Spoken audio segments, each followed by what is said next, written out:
बिस्मिल्लाहिर्रहमानिर्रहीम। सब भाइयों को मेरी तरफ से अस्सलाम to you as well.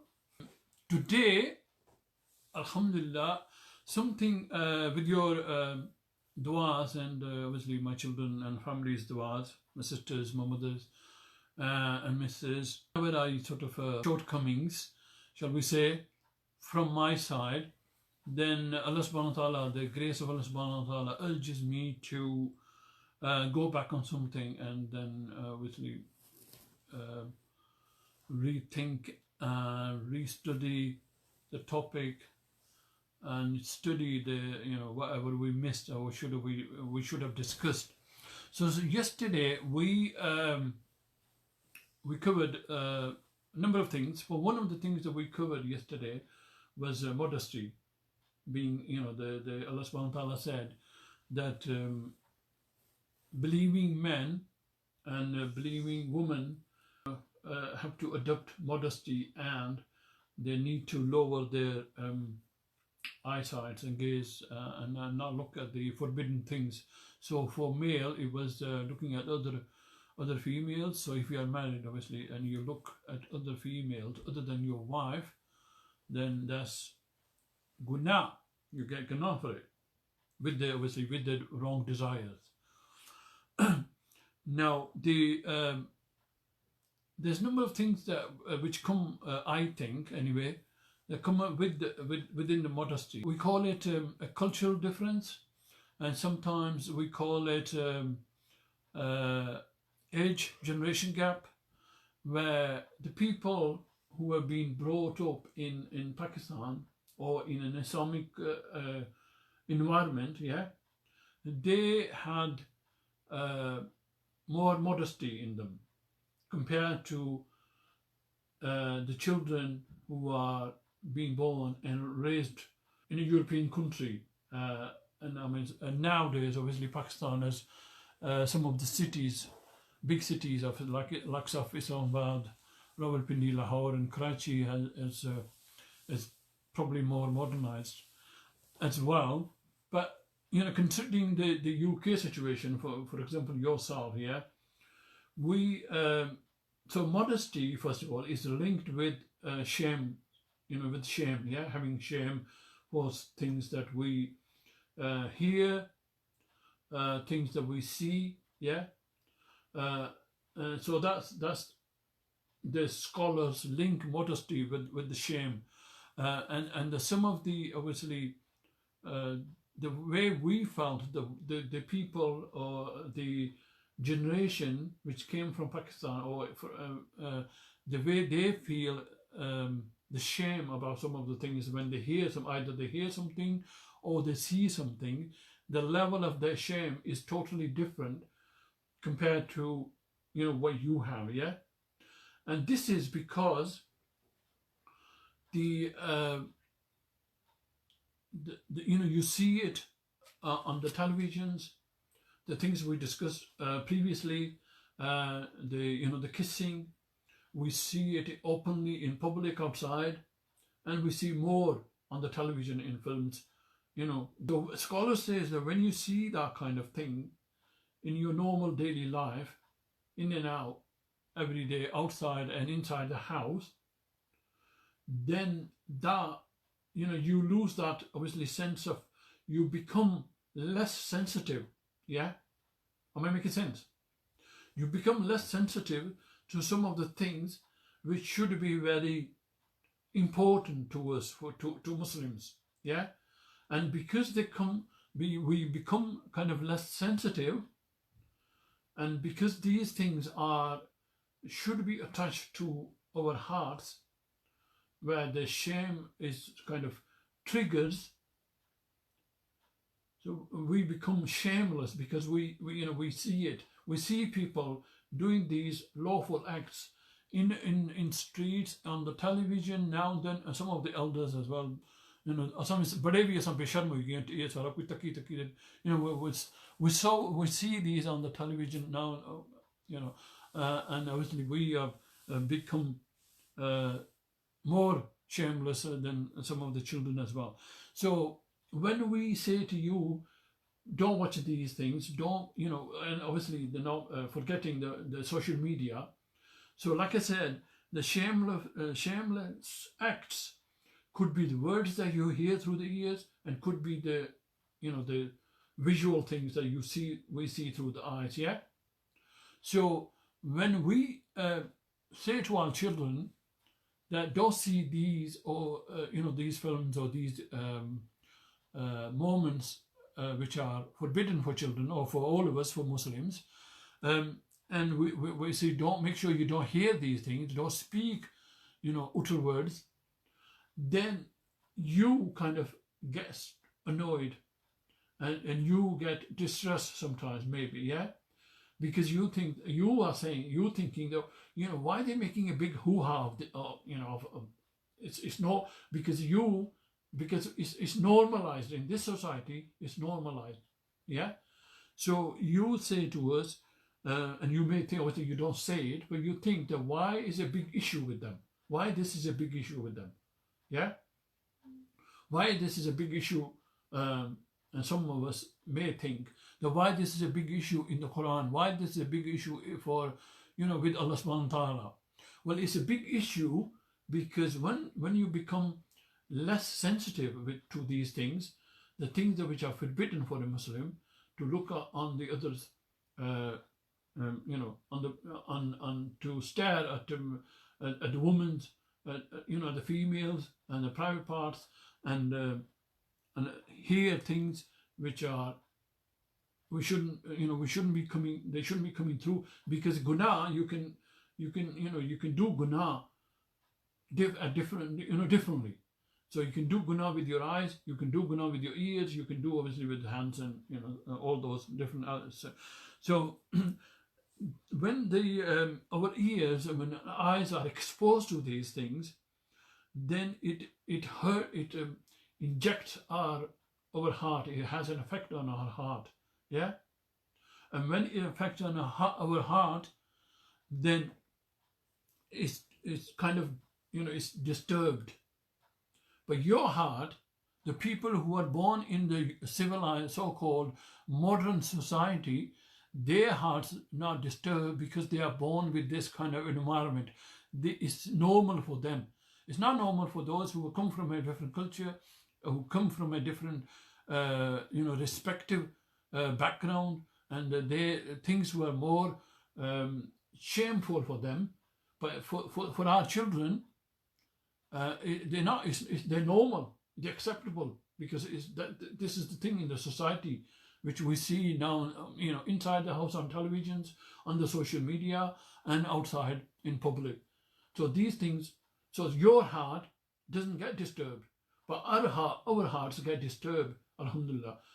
So for you, when we tell you not to do things, or not to hear, or not to watch things, you become distressed, and you say, why is it a big issue? Well, it's a big issue because this is what we, you know, this is what we brought up with.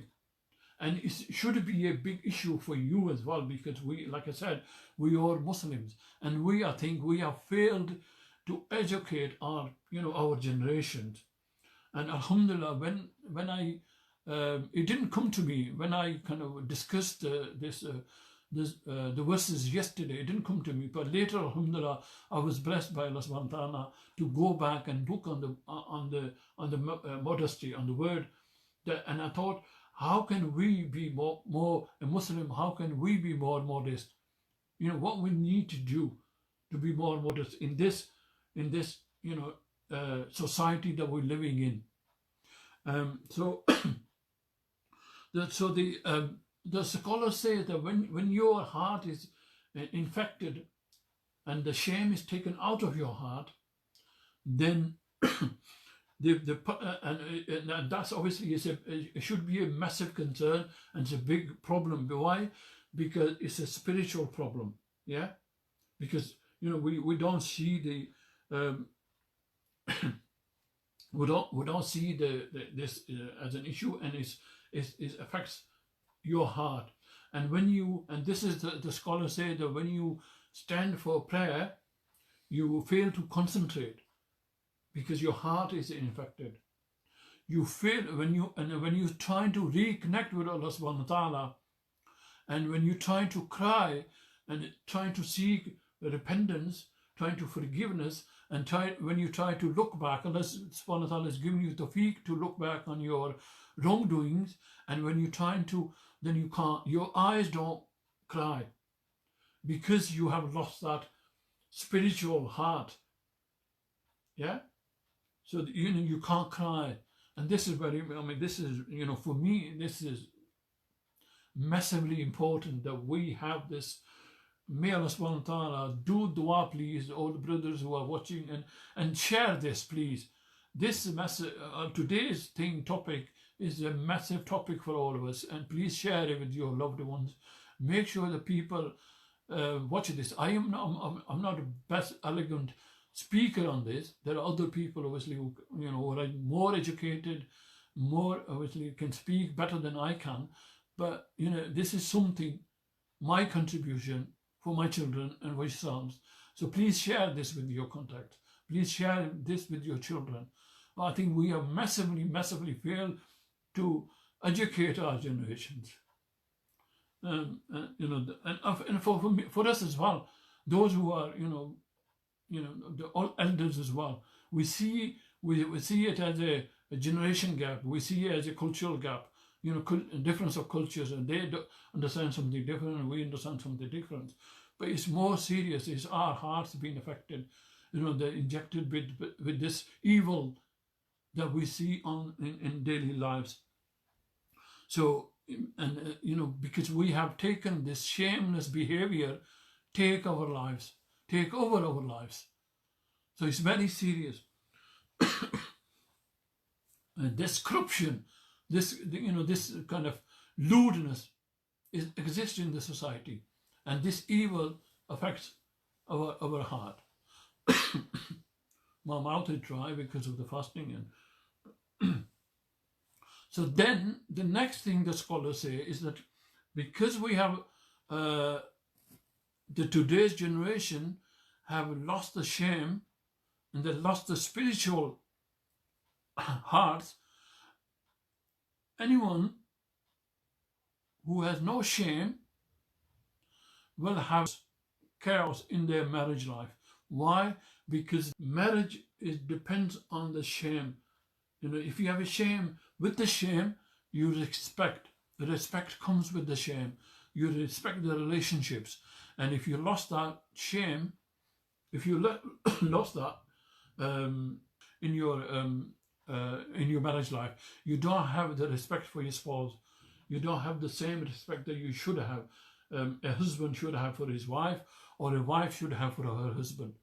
So this as a couple affects the family, and when the couple, two people, male and female, get affected, then two families get affected. And as Allah subhanahu wa ta'ala, I pray that may Allah subhanahu wa ta'ala gives us the tawfiq to ponder on these matters. So that's the only thing that I wanted to say on the modesty. It's very important. I think we should educate our loved ones and try to learn, obviously educate ourselves, so we can educate our children, our brothers and sisters, the people around us, people in the community. The second topic that I wanted to pick up today is that on the itikaf. Now, when the masajids are open, we obviously sit itikaf in the masajids, for men anyway.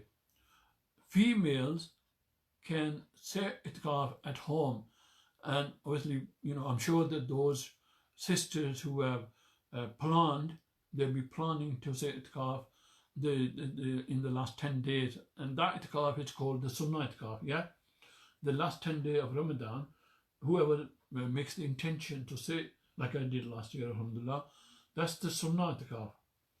Now, there are two other types of itikaf that one can do for male, and that is the nafli itikaf, that you can say during the Ramadan in the masjid anytime. It doesn't have to be in the last 10 days. You can sit that in the masjid anytime. And the other itikaf is the wajib itikaf. Wajib itikaf is about, it becomes a wajib when you do a minnat, when you say that I'm going to say itikaf for 1 day, for for 5 days, for 3, whatever, depends on your circumstances. If Allah forgives my sins, for example, if so and so recovers from illness, so the month, the manta we do, so you can do, and that's you can do that minnat. Yeah, does that make sense? So one can do a minnat for someone, either for someone else or for themselves, that Allah may make it easy for us on whatever they think, and then obviously you can sit that in the masjid as well. Now, on these 2 itikafs, any sister obviously who has time and to do, they can do that at home, because for sisters it's preferred for sisters, for females to sit itikaf at home, and providing obviously and we know all the environments that they need to have for itikaf.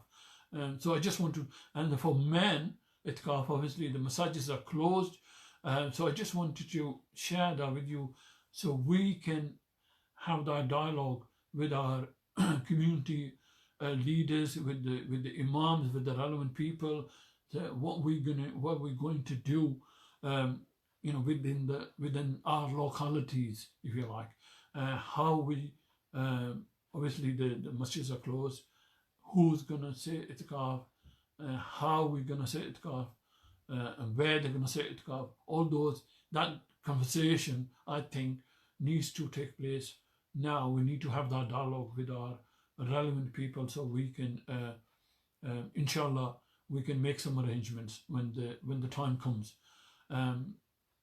Please remember me in your du'as during this month of Ramadan. Remember all the ummah of our Prophet sallallahu alaihi wasallam, and especially those who are affected with the coronavirus, and hope that and pray for everyone, for male and female, for the young ones and for the older ones, that Allah subhanahu wa ta'ala helps us to understand, to read, helps us to, gives us tawfiq to read the Quran with translation, and so we can understand it, and when we can try to implement it into our lives. May Allah subhanahu wa ta'ala gives us the tawfiq. Ameen, ameen, summa ameen. Assalamu alaikum wa rahmatullahi wa barakatuh.